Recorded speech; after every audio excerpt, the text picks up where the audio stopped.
Okay, ಇಲ್ಲೊಂದು story ತಂದಿದ್ದೀವಿ. ಬಡವರ ಮನೆಗಳು ಯಾರ ಪಾಲಾಗ್ತಾ ಇದೆ ಅಲ್ವಾ? ಈ ಬಡವರಿಗೊಂದು ಮನೆ ಸಿಗಬೇಕು ಅಂತ ಇದೆಯಲ್ವಾ? ಎಲ್ಲರೂ ಹೋಗೋದಿಲ್ಲ.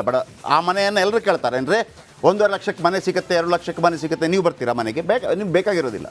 ಬಡವರಿಗೆ ಅದೂ ಸಿಗಲ್ಲ. ನೋಡಿ, ಇಲ್ಲೊಂದು ವೃದ್ಧೆ ಅಲೆದಾಡ್ತಾ ಇದ್ದಾರೆ. ಇವ್ರಿಗೆ ಮನೆ ಸಿಕ್ಕಿಲ್ಲ ಅಂತಂದರೆ ಯಾವನಿಗೆ ಸಿಗಬೇಕು? ಹೆಚ್ಚು ಮಾತಾಡೋಕ್ಕೆ ಹೋಗಲ್ಲ. ಇಷ್ಟು ಮನೆ ಕಟ್ಕೊಟ್ಟಿದ್ದೀನಿ, 25 ಲಕ್ಷ 30 ಲಕ್ಷ. ಈ ತಾಯಿಗೆ ಯಾಕೆ ಸಿಕ್ಕಿಲ್ಲ? ಈ ಬಡ ಜೀವಕ್ಕೆ ಯಾಕೆ ಸಿಕ್ಕಿಲ್ಲ? ನೋಡಿ ಈ ಸ್ಟೋರಿ.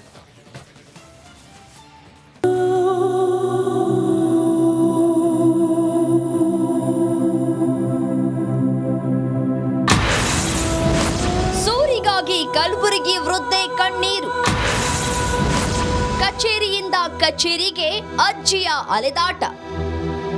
ಹೊಟ್ಟೆಪಾಡಿಗಾಗಿ ಹೊಲದಿಂದ ಕಟ್ಟಿಗೆ ಕಡಿದುಕೊಂಡು ಬಂದು ಮನೆಯಲ್ಲಿ ಜೋಡಿಸ್ತಾ ಇರುವ ವೃದ್ಧೆ. ಮುಪ್ಪಿನ ಕಾಲದಲ್ಲಾದ್ರೂ ಇರೋದಕ್ಕೆ ಒಂದು ಸ್ವಂತ ಸೂರು ಇರ್ಲಿ ಅಂತ ಗ್ರಾಮ ಪಂಚಾಯಿತಿ ಕಚೇರಿಗೆ ಅಲೆದು ಸುಸ್ತಾಗಿ ಕೂತಿರುವ ಅಜ್ಜಿ. ಅಂದ ಹಾಗೆ ಈ ವೃದ್ಧೆಯ ಹೆಸರು ನರಸಮ್ಮ ಅಂತ. ಕಲಬುರಗಿ ಜಿಲ್ಲೆ ಕಾಳಗಿ ತಾಲೂಕಿನ ಕೋಡ್ಲಿ ಗ್ರಾಮದ ನಿವಾಸಿ. ಈಕೆಯ ಪತಿ ಕಳೆದ 12 ವರ್ಷಗಳ ಹಿಂದೆಯೇ ಮೃತಪಟ್ಟಿದ್ದಾರೆ. ಇರೋ 3 ಜನ ಮಕ್ಕಳಲ್ಲಿ ಒಬ್ಬ ಅನಾರೋಗ್ಯದಿಂದ ಮೃತಪಟ್ಟಿದ್ದಾನೆ. ಇನ್ನೊಬ್ಬ ಮಾನಸಿಕ ಅಸ್ವಸ್ಥನಾಗಿ ಮನೆ ಬಿಟ್ಟು ಹೋಗಿದ್ದಾನೆ. ಇರೋನೊಬ್ಬ ಮಗ ಕೂಲಿ ನಾಲಿ ಮಾಡ್ಕೊಂಡಿದ್ದಾನೆ. ಆದ್ರೆ ಈ ವೃದ್ಧೆಗೆ ಇರೋದಕ್ಕೆ ಒಂದು ಸ್ವಂತ ಮನೆ ಇಲ್ಲ. ಬಾಡಿಗೆ ಮನೆಯಲ್ಲಿ ಸಾವಿರಾರು ರೂಪಾಯಿ ಬಾಡಿಗೆ ನೀಡಿ ಇರೋದಕ್ಕೆ ಆಗದಂತಹ ಪರಿಸ್ಥಿತಿ. ಆಕೆಯ ಕಷ್ಟ ಕಂಡು ಊರವರೇ ತಮ್ಮ ಮನೆಯ ಒಂದು ಕೋಣೆಯನ್ನ ಆಕೆಗೆ ಇರೋದಕ್ಕೆ ಅಂತ ಉಚಿತವಾಗಿ ನೀಡಿದ್ದಾರೆ. ಆದ್ರೆ ಇದೀಗ ತಾನಿರುವ ಆ ಒಂದು ಕೋಣೆಯನ್ನ ಕೂಡ ಖಾಲಿ ಮಾಡುವಂತಹ ಅನಿವಾರ್ಯ ಪರಿಸ್ಥಿತಿ ನರಸಮ್ಮಳ ಪಾಲಿಗೆ ಬಂದಿದೆ. ಹಾಗಾಗಿ ಇರೋದಕ್ಕೆ ಒಂದು ಸ್ವಂತ ಸೂರು ನಿರ್ಮಿಸಿಕೊಡಿ ಅಂತ ಕೈ ಮುಗಿದು ಕೇಳ್ತಾ ಇದ್ದಾರೆ ನರಸಮ್ಮ. ನನ್ನ ಮನೆ ಇಲ್ರಿ, ನನ್ ಭಾಳ ತರಸ ನೋಡ್ರಿ ಸಾಬ್ರೆ. ನಾ ಹಿಂಗೆ ಮಂದಿ ಮನೆ ತಿರ್ಲತ್ತಿ ನೋಡ್ರಿ.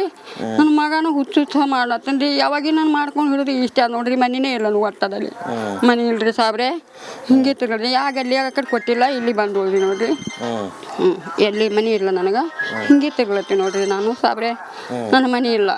ಎಷ್ಟು ವರ್ಷ ನಾವು ವಯಸ್ಸಾಯ್ತು, ಸಾಯ್ಲಿಕ್ಕೆ ಇರೋದ. ನನಗೆ ಮನೆ ಇಲ್ಲ ಒಟ್ಟದಲ್ಲಿ. ನನ್ನ ಗಂಡ ಬಿ ಹಿಂಗೆ ಮಂದಿ ಮನೆಗೆ ಸತ್ತು ಹೋಗ್ಯಾನ. ಆಯ್ತು ಮಗ ಒಬ್ಬ ಬಿಲ್ಡಿಂಗಾಗ ಬಿದ್ದಾನ. ಇದು ಒಂದು ಮಗ ನೋಡ್ರಿ. ಒಂದು ಮಗನ ಮೇಲೆ ಇಲ್ಲಿ ಬಂದಿನಿ. ಇಲ್ಲಿ ಬಿ ಖಾಲಿ ಮಾಡಲ್ತಾರ. ನನಗೆ ಒಟ್ಟನ ಮನೆನೇ ಇಲ್ಲ ನೋಡ್ರಿ. ಇನ್ನು ಈ ನರಸಮ್ಮ ಮನೆಗಾಗಿ ಈ ಹಿಂದೆ ಪಂಚಾಯ್ತಿಗೆ ಸಾಕಷ್ಟು ಬಾರಿ ಅರ್ಜಿ ಕೂಡ ಹಾಕಿದ್ದಾಳೆ. ಆದ್ರೆ ಆಕೆಗೆ ಮನೆ ಮಾತ್ರ ಸಿಕ್ಕಿಲ್ಲ. ಹಾಗಾಗಿ ಬಾಡಿಗೆ ಮನೆಯಲ್ಲೇ ವಾಸ ಮಾಡ್ಕೊಂಡಿದ್ದಾಳೆ. ಇನ್ನು ಇರೋ ಒಬ್ಬ ಮಗನು ದುಡಿದ ದುಡ್ಡು 1 ರೂಪಾಯಿ ಕೂಡ ಮನೆಗೆ ನೀಡೋದಿಲ್ವಂತೆ. ಉಚಿತವಾಗಿ ಬರೋ ರೇಷನ್ ಮತ್ತು ಗೃಹಲಕ್ಷ್ಮಿ ಹಣದಲ್ಲೇ ಹೊಟ್ಟೆಪಾಡನ್ನ ನಡೆಸ್ಕೊಂಡು ಹೋಗ್ತಾ ಇದ್ದಾಳೆ. ಮೊದಲೇ ಅವಳ ಗಂಡ ಇದ್ದ. ಆ ಗಂಡ ತೀರಿಕೊಂಡು ಭಾಳ ಸುಮಾರು ವರ್ಷ ಆಯಿತು. ಮಕ್ಕಳಿದ್ದಾರೆ, ಮಕ್ಕಳ ಉಪಯೋಗ ಇಲ್ಲ. ಈ ವೃದ್ಧೆಗೆ ಇವತ್ತು ಬೇರೆಯವ್ರ ಮನೆಯಲ್ಲಿ ಕಿರಾಯ ಇದ್ದಾಳೆ. ಆ ಕಿರಾಯನ್ನು ಇವತ್ತು ಯಾರಾದರೂ ಬಿಡಿಸಿದರೆ ಅವಳು ಎಲ್ಲಿರಬೇಕು? ಏನೂ ಇಲ್ರಿ, ಬರೇ ಹೊಲ ಇಲ್ಲ, ಮನೆ ಇಲ್ಲ, ಒಣ ಬಾಡಿಗೆ ಮನೆಯಾಗಿರೋದು. 10 ಕೂಲಿ ಬಿ ತೀರಲ್ಲ ಆಕಿಗೆ. ಎಷ್ಟದ ನೋಡ್ರಿ. ಹಂಗೆ ಎದಕ್ಕೆ ಬಂತು? ಏನು ಇದ್ದಿದ್ದು ರೇಷನ್ ಅಕ್ಕಿ ಬರ್ತಾವೆ, ಏನು ತಿಂತಾಳೋ ಏನು ಉಣ್ತಾಳೋ ಗೊತ್ತಿಲ್ಲ ನೋಡ್ರಿ. ಆಕಿಗೆ ಇದು ಕೆಲಸ ಏನೋ ತೀರಲ್ಲ. ಅದೇನೇ ಇರ್ಲಿ, ಸರ್ಕಾರ ವಸತಿ ಯೋಜನೆ ಅಡಿ ಮನೆಗಳನ್ನ ಹಂಚಿಕೆ ಮಾಡ್ತಾ ಇದ್ದೇವೆ ಅಂತ ದೊಡ್ಡದಾಗಿ ಜಂಬಾ ಕೊಚ್ಕೊಳ್ತಾ ಇದೆ.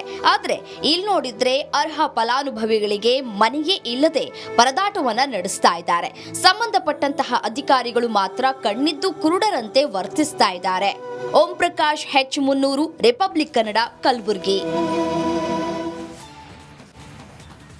ನೋಡಿ ವೀಕ್ಷಕರೇ, ಇಡೀ ರಾಜ್ಯದಲ್ಲಿ 6,000 ಗ್ರಾಮ ಪಂಚಾಯತಿ ಇದೆ. ಎಷ್ಟು? 6,000 ಗ್ರಾಮ ಪಂಚಾಯತಿ. ಇವ್ರಿಗೆ ಮನೆ ಕೊಡ್ತಾರಲ್ಲ, ಇದಕ್ಕೆಲ್ಲ ಪ್ರಧಾನಮಂತ್ರಿ ನರೇಂದ್ರ ಮೋದಿ, ಮುಖ್ಯಮಂತ್ರಿ ಸಿದ್ದರಾಮಯ್ಯ, ವಿರೋಧ ಪಕ್ಷದ ನಾಯಕ ಇವರೆಲ್ಲ ಬರಬೇಕಾಗಿಲ್ಲ. ಆ ಗ್ರಾಮ ಪಂಚಾಯತಿ ಗೊತ್ತಾಗತ್ತೆ. ಗ್ರಾಮ ಪಂಚಾಯತಿ ಎಷ್ಟಿರುತ್ತೆ ವ್ಯಾಪ್ತಿ ನಿಮ್ಗೆ ಗೊತ್ತಿಲ್ವಾ? ಒಂದು 5,000 ಜನಸಂಖ್ಯೆ ವ್ಯಾಪ್ತಿ ಗ್ರಾಮ ಪಂಚಾಯತಿ. ಎಷ್ಟು ಮೋಸ ಅಲ್ವಾ ಸರ್? ಕಿತ್ತೋಗಿರೋ ಕೊಡೋದೇ 1-1.5 ಲಕ್ಷ ರೂಪಾಯಿ ಮನೆ. ಆ ಥರ ಮನೆಗಳು ಮತ್ತೊಂದು ಅಂತೇಳಿ. ಇದನ್ನು ಈ ತಾಯಿ ಕೊಡೋದು ಇನ್ಯಾರು ಕೊಡಬೇಕು? ನನಗೆ ಉತ್ತರ ಕೊಡಬೇಕು. ಗುರುನಾಥ್ ರಾಥೋಡ್ PDO ಉತ್ತರ ಕೊಡಬೇಕು. ಗುರುನಾಥ್ ರಾಥೋಡ್ ಇವರು ಅನೇಕ ಬಾರಿ ಆಗ್ತಾನೆ ಇದ್ದಾರೆ. ಯಾಕೆ ಇವ್ರಿಗೊಂದು ಮನೆ ಕೊಡೋಕ್ಕಾಗೋದಿಲ್ಲ? ಕಮಿಷನಾ? ಪ್ರಭಾವತಿ ತಹಶೀಲ್ದಾರರು, ವಿಲಾಸರಾಜ್ ಪ್ರಸನ್ನ EO, ಭಂವಾರ ಸಿಂಗ್ ಮೀನಾ CO, ಇವರ ಗಮನ ಅಗತ್ಯ ಇಲ್ಲ. ಆದರೆ ಗಮನಕ್ಕೆ ತರ್ತಾ ಇದ್ದೀನಿ ನಾನಷ್ಟೇ. ಫೌಜಿಯಾ ತರುಣ್ ನಮ್ಮ ಜಿಲ್ಲಾಧಿಕಾರಿ ಮೇಡಮ್ ನೋಡಿ. ಅವಿನಾಶ್ ಜಾಧವ್ ಶಾಸಕರು, ಇಲ್ಲಿ ಪ್ರಿಯಾಂಕ್ ಖರ್ಗೆ ಉಸ್ತುವಾರಿ ಸಚಿವರು. ಈ ತಾಯಿ ನಮಗೆ ಗೊತ್ತಿಲ್ಲ ಸರ್. ಈ ತಾಯಿಯ ಜಾತಿ ಯಾವುದೋ ಮತ್ತೊಂದೋ ನಮಗೆ ಗೊತ್ತಿಲ್ಲ. ಆಯಿತಾ? ಬಡವರು ಕಾರಣಕ್ಕೆ ಸಿಗ್ತಾ ಇದೆ, ಏನೋ ಬಾಡಿಗೆ ಮನೆಯಲ್ಲಿ ಏನೋ ಮಾಡ್ಕೊಂಡಿದ್ದಾರೆ. ಎಷ್ಟು ವರ್ಷ ಬದುಕ್ಬೋದು ಸರ್? ಏನು ಮನೆ ಕೊಡ್ತೀರಿ ನೀವು ಕೊಟ್ರು? ಏನು ಅರಮನೆನಾ? ನೋ, ಏನೋ 1-1.5 ಲಕ್ಷದ ಒಂದು ಯಾವುದೋ ಒಂದು 1 ಬೆಡ್ರೂಮ್ ಹೌಸ್ ಸಾಕಾಗಿರುತ್ತೆ ಅವ್ರಿಗೆ, ಅದು ಅರಮನೆ ಮಾಡಿಕೊಡ್ರಪ್ಪ. ಅದಕ್ಕೆ ದೊಡ್ಡ ಇದೇನಿಲ್ಲ. ಒಬ್ಬ ಗ್ರಾಮ ಪಂಚಾಯತಿ ಅಧ್ಯಕ್ಷ ಮೆಂಬರು ಮತ್ತು PDO ಮನಸ್ಸು ಮಾಡಿದರೆ ಆಗತ್ತೆ. ಬಡವರನ್ನ ಈಗ ಈ ಡಾಕ್ಟರ್ ಮಂಜುನಾಥ್ ಈ ಬೆಂಗಳೂರು ಗ್ರಾಮಾಂತರದಿಂದ ಗೆದ್ರಲ್ಲ, ಅವರೊಂದು ಮಾತನ್ನು ಹೇಳ್ತಾ ಇದ್ರು, ಶ್ರೀಮಂತರು ಮತ್ತು ಬಡವರನ್ನ ಅಳೆಯೋದಕ್ಕೆ ನಾವು ಏನು ಬೇಕಾಗಿಲ್ಲ, ನೋಡಿದಾಗ ಗೊತ್ತಾಗತ್ತೆ ಅಂತೇಳಿ. ಘಮಾವತಿ ಇದ್ದಾರೆ ತಹಶೀಲ್ದಾರ್ ಅವರು. ಘಮಾವತಿ ಮೇಡಮ್ ನಮಸ್ತೆ. ನಮಸ್ತೆ ಸರ್. ನಮಸ್ತೆ ಮೇಡಮ್, ಇದು ನಿಮ್ಮ ವ್ಯಾಪ್ತಿಗೆ ಬರುತ್ತೆ ಇಲ್ಲೋ ಗೊತ್ತಿಲ್ಲ ನನಗೆ. ನನಗೆ ಗೊತ್ತಿರೋ ಪ್ರಕಾರ PDO ವ್ಯಾಪ್ತಿಗೆ ಬರೋದಿದು. ಸರ್, ಎಲ್ಲಿ ಬಂದರೂ ಮಾಡ್ಕೊಡ್ತೀನಿ ಸರ್. ಒಂದು ನೋಡಿ ಮೇಡಮ್, ಕಲಬುರಗಿ ಜಿಲ್ಲೆ ಕಾಳಗಿ ತಾಲೂಕು ಕೂಡ್ಲಿ ಗ್ರಾಮ. ಹೌದ್ರಿ ಸರ್, ಕೂಡ್ಲಿ ಗ್ರಾಮ. ತುಂಬಾ ಸಲ ಪ್ರಯತ್ನ ಪಟ್ಟಿದ್ದಾರೆ, ವಯಸ್ಸಾಗಿದೆ ಸರ್. ಮಾಡ್ಕೊಡೋಣ ಸರ್, ಶೋರ್ಲಿ. ಎಷ್ಟು ಈ ಯೋಜನೆಗಳಿದೆಯಲ್ಲ ಅದೆಲ್ಲ ಎಷ್ಟು 1.5 ಲಕ್ಷ 2 ಲಕ್ಷ ಎಲ್ಲ ಒಳಗೆ ಅದರೊಳಗೆ ಅಲ್ವಾ? ಹೌದು ಸರ್. 120 ತನಕ ಇದೆ, 320 ತನಕ, 2 lakhs ಅವೆಲ್ಲ ಇವೆ. ಇವರಿಗೆಲ್ಲ ಯಾವ್ದು ಬರ್ಬೋದು ಬಂದ್ರೆ? ಮಾಡ್ಕೊಡ್ತೀನಿ ಸರ್. ಇವರಿಗೆಲ್ಲ ಯಾವ್ದು ಬರುತ್ತೆ ಸರ್? ನೋಡ್ತೀನಿ ಸರ್, ಅವಳಿಗೆ ಕರಿತೀನಿ ಸರ್. ಅವಳ ಕಾಂಟ್ಯಾಕ್ಟ್ ನಂಬರ್ ಇದೆ ಸರ್. ನಾನೇ ಕರ್ಕೊಂಬರ್ತೀನಿ, ರಿಪೋರ್ಟರ್ ಹತ್ರ ಕರ್ಕೊಂಬನ್ನಿ ಸರ್, ಕರ್ಕೊಂಬನ್ನಿ. ನಿಮ್ಮ ಹತ್ರ ಕರ್ಕೊಂಬರ್ತೀನಿ. Okay, yes sir, yes sir. Thank you madam. Okay, ನಮ್ಮ ಪ್ರತಿನಿಧಿ ಓಂ ಪ್ರಕಾಶ್ ಇವರನ್ನು ಕರ್ಕೊಂಡು ಹೋಗ್ತಾರೆ ತಹಶೀಲ್ದಾರ್ ಕಚೇರಿಗೆ. ಒಂದು ಮನೆ ಮಾಡ್ಕೊಳ್ಳೋಣ, ಏನ್ರಿ ಆಗತ್ತೆ? ನಾವು ಸಾಧ್ಯವಾದರೆ ನಾವೊಂದು 25 kg ಅಕ್ಕಿ ಕೊಡೋಣ, ಒಂದು 10 kg ಸಕ್ಕರೆ ಕೊಡೋಣ, ಅಷ್ಟೇ ಸರ್ಕಾರ ಮಾಡುವಂಥದ್ದು. Thank you very much. ಇದು ಇವತ್ತಿನ ಸೂಪರ್ 3. ನಾಳೆ ಇದೇ ಸಮಯಕ್ಕೆ ಗುರುನಾಥ್ ರಾಥೋಡ್ ಇದ್ದಾರೆ, PDO. ಗುರುನಾಥ್ ಸರ್ ನಮಸ್ತೆ. ಗುರುನಾಥ್ ರಾಥೋಡ್, PDO. ಹೌದು ಸರ್, ನಮಸ್ಕಾರ ಸರ್. ಸರ್, ಇದೊಂದು ವ್ಯವಸ್ಥೆ ಮಾಡಿ.